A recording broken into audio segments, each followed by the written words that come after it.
Hello mga kabisi mind. So ngayon natapos na tayo sa pag-wiring ng fire alarm. Conventional ito.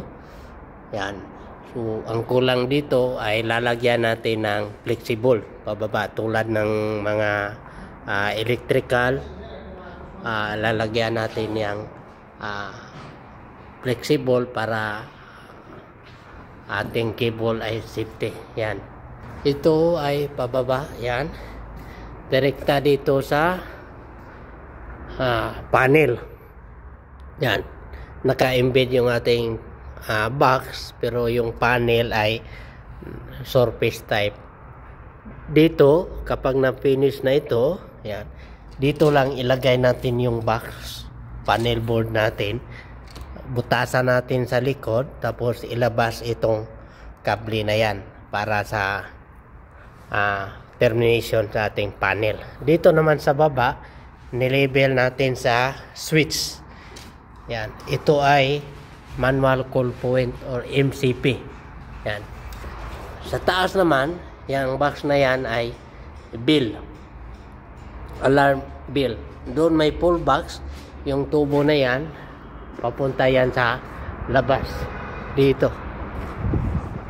Kikita natin yung cable na yan, fire alarm. Yan ay alarm flasher. So kailangan ang setup ng fire alarm ay may bill, may manual call point, at saka may alarm flasher sa labas. So ganyan ang system ng fire alarm. Conventional or addressable, dapat may flasher, may alarm bill, at saka panel at manual call point. Yan ang first point. Dito naman, itong cable na ito, yan, second point.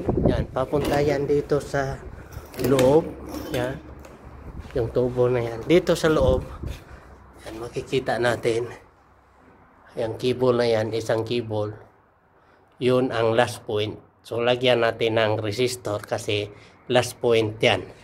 Kapag conventional, may last point na in-apply na resistor para hindi mag-trouble ang ating panel. So, ganyan ang fire alarm conventional system. Okay. Maliit lang itong area na yan. Tatlong device ito. Pero kailangan na itong interface ng addressable. May addressable ito. Ito ay separate na room. May tenant dito, kaya separate din ang panel dito, conventional. Pero nakakontrol din ito sa addressable.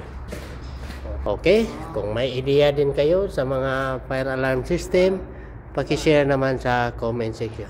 Okay, bye bye mga kabisi mind.